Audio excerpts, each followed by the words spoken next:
Assalamualaikum warahmatullahi wabarakatuh. Waalaikumsalam warahmatullahi wabarakatuh. Halo guys. Hai. Welcome to Podcast with MPK Smekon.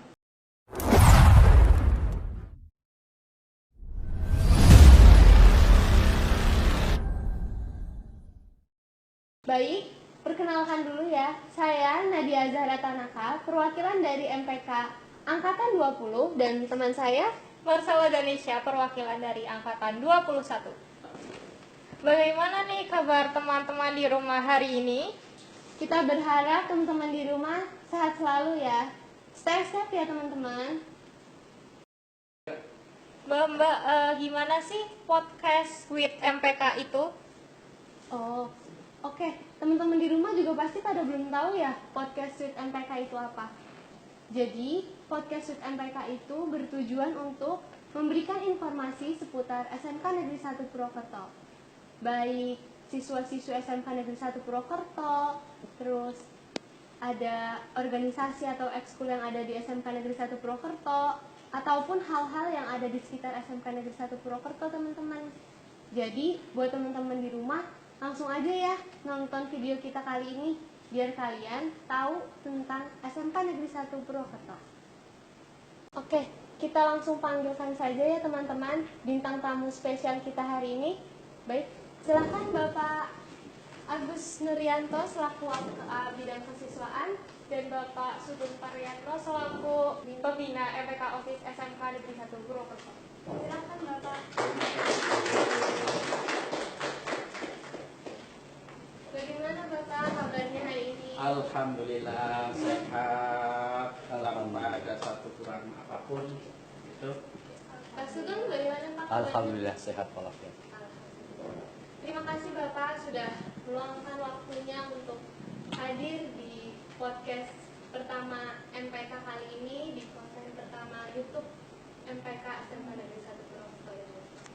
Baik, sebelumnya kami sudah menyebarkan angket ke siswa-siswi SMK Negeri 1 Purwokerto, dan ada beberapa pertanyaan nih Pak untuk Pak Agus selaku Bapak Bidang Kesiswaan, dan ada pertanyaan juga beberapa dari perwakilan anak MPK OSIS karena Pak Sugeng sebagai pembina MPK OSIS SMK Negeri 1 Purwokerto. Baik, bisa langsung dimulai saja Pak. Silakan. Baik, yang pertama pertanyaan untuk Bapak Agus. Ya. Tugas atau peran apa kesiswaan di sekolah? Baik, terima kasih pertanyaan yang bagus untuk SMK Negeri 1 dan utamanya anak-anak. Perlu dipahami bahwa dalam pelaksanaan pendidikan itu kita tetap mendasarkan pada Undang-Undang nomor 20 tahun 2003, di mana di pasal 3 itu berbunyi bahwa pendidikan nasional itu berfungsi mengembangkan kemampuan dan membentuk watak bermartabat dalam rangka mencerdaskan kehidupan bangsa. Itu kalau kita mendasarkan dari pasal 3 itu bahwa kita adalah bagaimana mampu mengembangkan kemampuan dan membentuk watak. Itu intinya. Jadi di kesiswaan itu programnya adalah program bagaimana membentuk watak dan membentuk daripada peradaban martabat daripada calon peserta didik itu, ya. Itu seperti itu, ya.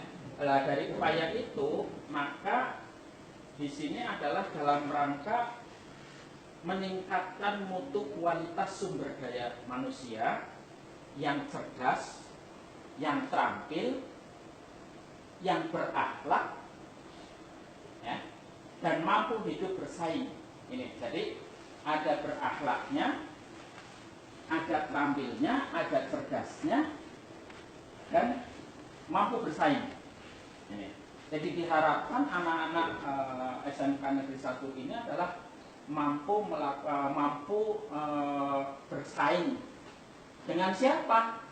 Ya dengan teman-teman kita gitu, teman-teman baik itu dalam satu sekolah maupun dari sekolah lain gitu. Itu seperti itu. Ya, itu peran dan tugas daripada kesiswaan itu intinya adalah di situ. Maka nanti Pak Sugeng, tugasnya Pak Sugeng adalah bagaimana mengembangkan itu. Sedangkan kurikulum adalah bagaimana mencerdaskan. Gitu. Jadi di dalam satu sekolah ini ada memiliki tugas masing-masing. Gitu. Ada yang mencerdaskannya, ada yang keterampilannya, ada yang religinya, itu ya, karakternya itu. Mungkin untuk religi Bapak Ibu guru agama, karakternya diantaranya adalah guru bimbingan dan konseling. Itu seperti itu. Ya. Itu kira-kira. Ya. Baik Pak, terima kasih. Selanjutnya pertanyaan untuk Pak Sugeng. Pak Sugeng, menurut Bapak, dengan mengikuti organisasi atau ekstrakurikuler ini bisa menambah nilai plus bagi siswa atau menambah nilai akademis siswa atau tidak, Pak? Terima kasih. Pertanyaan itu bagus sekali. Anak-anak yang ikut organisasi, anak-anak yang ikut ekstrakurikuler itu diuntungkan, terutama anak-anak yang ikut organisasi. Mereka tahu cara berorganisasi yang baik. Mereka tahu cara memimpin. Itu yang pertama. Mereka tahu cara dipimpin. Oh, kalau saya jadi ketuanya, saya harus seperti ini, seperti ini, seperti ini. Kalau saya jadi anggotanya, saya harus seperti ini, seperti ini, seperti ini. Kalau saya jadi ketuanya, tidak semau sendiri. Kalau saya jadi anggotanya, juga tidak seenaknya sendiri. Seperti itu. Jadi nilai plus ikut organisasi banyak sekali. Kemudian ekstrakurikuler juga sama. Di sini di SMK 1 ada, sebelum pandemi ada 22 ekstrakurikuler yang aktif. Tapi karena 1,5 tahun ini kita ada pandemi, hanya ekstrakurikuler pramuka, itu pun secara daring. Jadi untuk kegiatan-kegiatan ekstrakurikuler kami off-kan dulu, karena kami juga patuh pada perintah atasan. Kami patuh pada perintah wakil kesiswaan, patuh pada kepala sekolah patuh pada atasannya juga. Jadi kita ada kesinambungan dari atas ke bawah, satu arah seperti itu. Jadi keuntungannya banyak sekali apabila kalian ikut organisasi. Seperti itu. Terima kasih Pak Sugeng untuk jawabannya. Selanjutnya pertanyaan yang kedua untuk Bapak Agus. Bagaimana sih cara kesiswaan dalam menghadapi siswi-siswi yang menghendaki adanya pentas seni dan atau event-event tertentu di masa pandemi? Ya. Terima kasih. Bahwa kegiatan event-event yang ada di sekolah itu dengan adanya pandemi ini sebenarnya tidak boleh berhenti. Ya, tidak boleh berhenti. Akan tetapi itu tetap berlangsung dan tetap jalan. Karena ini masa pandemi, maka sebenarnya anak-anak itu malah tambah kreatif. Ya, tambah kreatif, tambah inovatif. Baik dari segi bentuk maupun dari segi penampilan ataupun dari segi mungkin kreativitas. Ini. Sehingga seperti yang mungkin sudah kita lakukan di SMK 1 dalam waktu yang kemarin-kemarin, itu untuk bisa memperkenalkan pentas seni terhadap adik-adik kelasnya, kelas 10, itu kita adalah melakukan dengan model daring. Itu. Jadi tidak harus bahwa dengan adanya pandemi itu melakukan dengan cara luring. Justru dengan cara luring dalam masa-masa seperti ini, apalagi sekarang itu sedang kalau orang mengatakan sedang gawat-gawatnya. Ini Kabupaten Banyumas saat ini pada zona orange, gitu ya. Sebenarnya zona orange ini boleh untuk melakukan satu pertemuan ya, akan tetapi ada pembatasan-pembatasan. Nah, kebetulan kemarin pada saat tahun pelajaran baru 2019-2020 ya, maaf 2020-2021 itu kita sudah mencoba melakukan kegiatan atas dasar daring. Jadi kemarin pentas seni, kegiatan-kegiatan yang lain itu kita sudah coba dengan menggunakan daring, gitu. Maka untuk tahun ini pun, karena walaupun ini sudah nanti ada himbauan bahwa akan direncanakan mulai tahun pelajaran baru tatap muka, tapi kelihatannya ini akan dicabut lagi, gitu ya, akan dicabut lagi, sehingga nanti untuk saya minta tolong juga kepada anak-anak yang ngurus di MPK maupun di OSIS maupun di ekstrakurikuler maupun di bidang-bidang yang ada ekstrakurikulernya, silakan untuk dipersiapkan nanti secara daring lah. Begitu juga apa? Mungkin nanti pada saat kegiatan MPLS gitu ya, pada saat kegiatan MPLS mungkin saya minta tolong juga nanti dari kakak kelas gitu, kelas 11, kelas 12 yang naik gitu, kelas 11, kelas 12, nanti untuk bagaimana tetap memberikan satu kreativitas, menampilkan potensi apa yang ada pada anak-anak nanti yang diterima di SMK 1 ini melalui apa? Melalui daring. Mungkin bisa saja mengirimkan video atau mungkin secara live gitu ya, baik live itu melalui YouTube atau melalui Zoom atau melalui yang lain, itu tetap mungkin kita lakukan, sehingga apa? Tidak mengurangi makna daripada MPLS itu sendiri, termasuk di dalamnya adalah pentas seni. Dan maka yang di sini nanti kalaupun harus menghadirkan anak, itu tetap harus mematuhi protokol dan jumlah juga harus sesuai dengan aturan gitu. Kalau sesuai aturan untuk tatap muka itu kan hanya berapa persen gitu ya, sehingga nanti kita atur apa hanya 10 siswa yang datang, perwakilan dari masing-masing kelas itu untuk hadir di sini untuk mementaskan. Yang tidak bisa hadir ke sekolah, mereka untuk mengirimkan video. Itu seperti itu. Jadi bagaimana kita bisa memfasilitasi daripada keinginan anak-anak untuk tetap terlaksananya pentas seni. Itu seperti itu. Terima kasih. Selanjutnya Mbak Nadia. Selanjutnya kembali untuk Pak Sugeng. Jadi ada pertanyaan nih Pak dari beberapa perwakilan anak-anak MPK OSIS dan organisasi lainnya mungkin ya Pak. Kegiatan atau program kerja yang seperti apa sih Pak yang sekiranya patut diajukan agar dimudahkan oleh sekolah untuk direalisasikan? Syaratnya mungkin Pak, atau program kerja yang harus diajukan saat ini mungkin harus dibuat secara online atau semacamnya gitu. Kira-kira menurut Pak Sugeng selaku pembina MPK OSIS ada syarat tertentu nggak untuk mengajukan proker agar lebih mudah di ACC gitu oleh pihak sekolah? Terima kasih. Kita kembali ke depan lagi. Ada masa pandemi. Kalau masa pandemi kita buat proker yang tidak sesuai dengan masa pandemi, ya pasti sekolah akan menolak. Itu jadi saran saya untuk MPK OSIS atau ekstra yang lain, buat proker yang sesuai dengan kegiatan masa pandemi ini.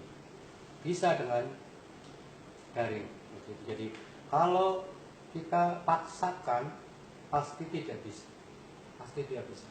Untuk kegiatan besok aja yang tadi disinggung oleh Pak Agus, untuk kegiatan MPLS kita dari MPK OSIS sudah menyiapkan yang pertama luring disiapkan, kemudian juga daringnya juga disiapkan. Jadi nanti yang dipakai mana? Yang dipakai sesuai dengan kebutuhan dan kondisi. Jadi kalau kondisinya bisa luring, kita pakai yang luring. Kalau kondisinya tidak bisa pakai luring, kita sudah siap daring. Jadi, tapi untuk kegiatan-kegiatan ekstra, untuk kegiatan yang lain, karena masanya seperti ini, tadi juga disampaikan, kita juga zonanya sudah kembali ke oranye, ya paling tidak untuk proker-proker kita menggunakan daring agar mudah untuk terrealisasi. Hanya itu yang bisa saya sampaikan. Ya, saya menambahkan terkait dengan program kerja yang disetujui itu.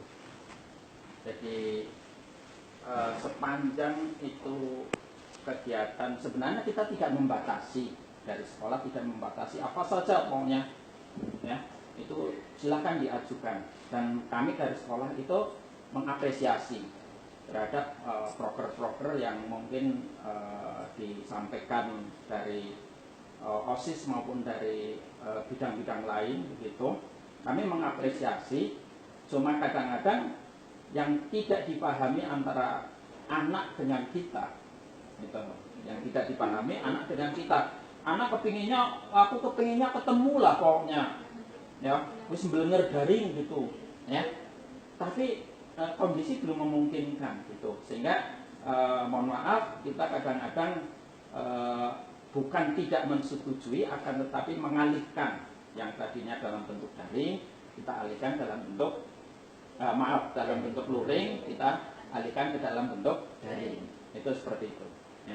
Jadi kami mengapresiasi daripada ide-ide daripada anak-anak yang sekarang posisinya adalah posisi yang sedang idenya bagus, idenya pokoknya luar biasa lah, saya mengapresiasi itu, ya. Ya. Berarti dari kami mungkin para perwakilan organisasi ekskul harus lebih inovatif lagi ya Pak, Ya, dalam betul. Selektif, Iya. inovatif. Pertama selektif dalam memilih proker. Kemudian inovatifnya kita ingin apa, tetap harus disesuaikan sesuai dengan dengan keadaan keadaan. saat ini. Baik, terima kasih Pak. Silahkan dilanjutkan. Pertanyaan untuk Bapak Agus. Ini banyak sekali dari teman-teman yang bertanya, apakah ada rencana dari SMK Negeri 1 Purwokerto untuk melaksanakan kegiatan PTM dalam waktu dekat ini? Ya. Saya yakin semuanya ingin PTM. Iya. Semuanya, ya, semuanya ingin PTM. Tapi kadang-kadang kita ketika sudah mau direncanakan, kita sendiri lengah, ya. Ya seperti yang sekarang terjadi di lingkungan masyarakat kita lah, ya. Kita sebenarnya sudah dari Menteri Pendidikan itu sudah menyampaikan, pokoknya untuk tahun pelajaran baru sudah dilakukan PTM. Tapi kenyataan apa di lingkungan? Kenyataannya adalah varian-varian baru, klaster-klaster baru itu bermunculan. Bahkan Kabupaten Banyumas, bupatinya malah sekarang sudah melarang lagi ada kerumunan, melarang lagi untuk hajatan, melarang lagi ada pembatasan jam buka. Ini artinya apa? Artinya berarti bahwa semua orang, baik orang tua, peserta didik, bapak ibu guru, itu sudah menghendaki adanya PTM. Akan tetapi dengan melihat kondisi yang seperti ini, mungkin perlu dievaluasi lagi, perlukah kita itu melakukan PTM? Resikonya apa kalau itu melaksanakan PTM? Jadi itu mempertimbangkan hal-hal yang mungkin bisa menyebabkan malah tambah klaster gitu, ya. Itu mungkin seperti itu, ya. Terima kasih Pak Agus untuk jawabannya. Kembali terakhir Pak, untuk Pak Sugeng, pertanyaan terakhir dari kami semua para pengurus MPK OSIS, bagaimana sih Pak pesan Pak Sugeng dan harapan Pak Sugeng sebagai pembina MPK OSIS SMK Negeri 1 Purwokerto untuk kami ke depannya Pak? Kesan Kesan dan kesannya harapan. bagus, ya. Bagusnya seperti apa? Saya sebagai pembina OSIS MPK, yang pertama, anak itu tidak mati ide, Saya heran, seperti ini punya ide ini, seperti ini punya ide ini. Jadi di pikiran anak-anak MPK OSIS itu idenya banyak banget. Kesannya seperti itu. Jadi saya heran, anak-anak kok seperti ini. Padahal organisasi lain enak-enak di rumah, tiduran di rumah, tapi MPK OSIS malah banyak di sekolah. Mikirkan kegiatan-kegiatan. Itu seperti itu, kesan saya seperti itu. Luar biasa. Jadi itu kesan saya. Harapan saya tingkatkan terus seperti itu. Karena apa? Perjalanan kalian masih panjang. Ini baru awal. Makanya saya tadi ngomong di depan, ikut organisasi banyak manfaatnya. Yang lain pada tidur, kalian bisa bergerak. Yang lain pada berjalan, kalian sudah berlari. Itu seperti itu. Jadi manfaat organisasi seperti itu. Harapan saya, kalian akan menjadi orang-orang yang lebih maju dari saya dan bagus. Itu seperti itu. Karena dilihat dari pemikiran-pemikiran, insya Allah kalau itu diteruskan, tidak berarti setelah dari anggota OSIS, dari pengurus OSIS, dari pengurus MPK.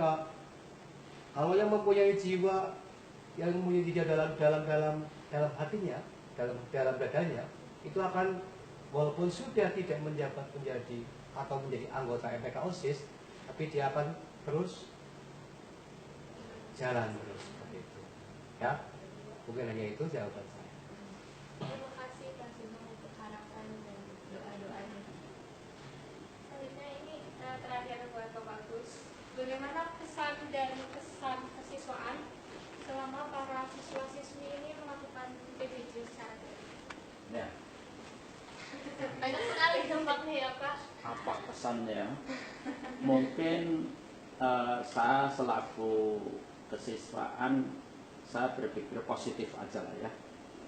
Artinya berpikir positif begini, kalau kita menelusuri anak-anak selama PJJ ini, mungkin kita itu menyebabkan bingung. Bingungnya apa? Bingungnya bahwa anak-anak itu di luar kendali kita, di luar pengawasan kita di sekolah. Orang tua kadang-kadang, maaf, bahasanya adalah ngeman sama anak. Kasihan ya anak ya, sampai dari pagi ngikutin terus gitu ya. Akhirnya apa? Bangunnya kesiangan. Ya loh? Bangunnya kesiangan.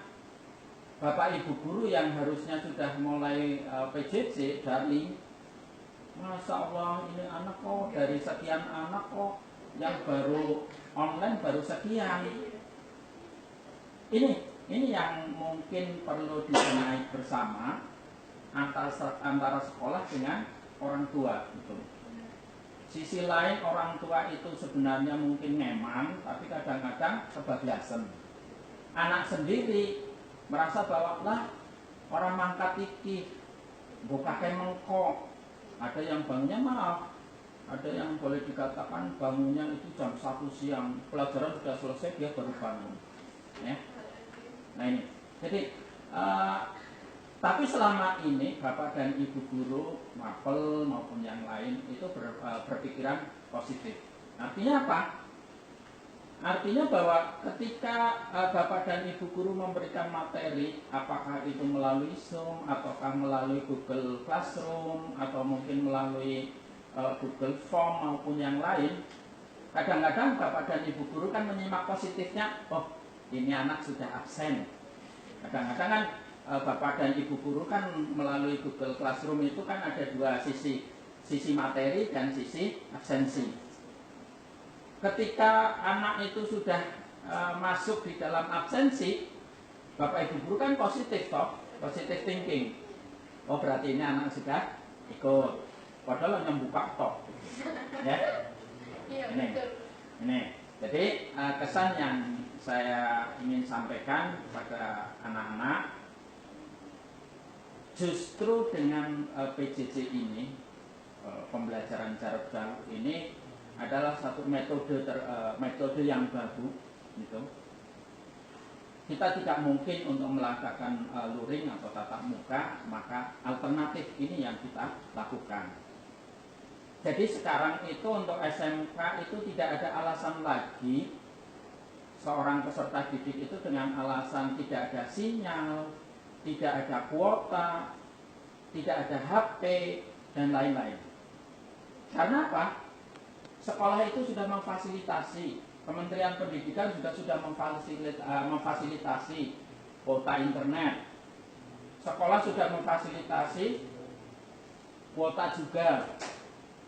Anak itu tidak punya alasan lagi bahwa tidak ada kuota, termasuk HP. Mestinya anak-anak itu tidak ada keluhan lagi, Pak HP saya rusak, Pak HP saya dibawa papa, Pak HP saya dibawa adiknya, Pak HP saya dipakai ibunya. Tidak ada alasan lagi. Karena sekolah, terutama saya menyampaikan adalah SMK 1, di sarana prasarana dan melalui kesiswaan kita memberikan fasilitas apa? Berupa tablet. Ya, untuk dipinjamkan kepada peserta didik yang mengalami hambatan karena faktor gadget. Jadi mestinya adalah tidak ada alasan lagi gitu. Maka kami dari sekolah itu mengharapkan seluruh peserta didik itu dapat mengikuti pembelajaran melalui daring itu dengan baik. Gitu. Dan hasil akhir alhamdulillah dari rapat pleno kemarin, ya, ini belum bisa saya umumkan karena baru kenaikannya besok gitu. Apakah ada yang tidak naik atau naik semua? Besok. Ini masih rahasia gitu, ya. Jadi tapi dengan fasilitas yang diberikan sekolah terhadap peserta didik itu adalah untuk menunjang daripada pembelajaran secara daring atau PJJ.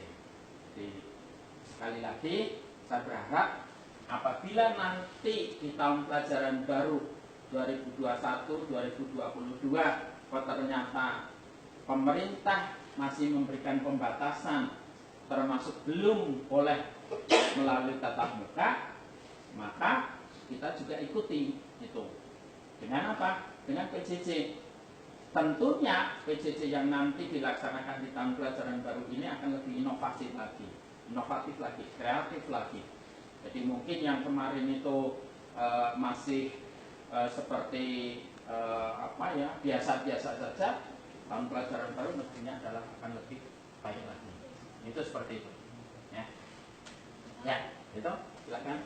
Alhamdulillah semua pertanyaan sudah terjawab. Semoga jawaban dari Pak Agus dan Pak Sugeng bisa menjawab pertanyaan-pertanyaan yang selama ini ingin ditanyakan oleh siswa-siswi atau teman-teman yang ada di rumah. Sekali lagi saya mengucapkan terima kasih banyak untuk Pak Agus dan Pak Sugeng karena sudah bersedia meluangkan waktunya, sudah menjawab pertanyaan-pertanyaan yang ada. Dan kami juga mengucapkan terima kasih kepada Perpustakaan SMK Negeri 1 Purwokerto yang sudah memberikan ruang untuk kami untuk melakukan program kerja ini, yaitu Podcast with MPK. Semoga dapat memberikan hasil atau manfaat yang baik untuk kedua belah pihak. Amin ya rabbal alamin. Sekian mungkin dari kami. Untuk teman-teman di rumah, jangan lupa subscribe, like, dan komen agar kami lebih semangat lagi untuk membuat konten-konten YouTube ke depannya. Mungkin itu saja. Mohon maaf apabila banyak kekurangan. Wassalamualaikum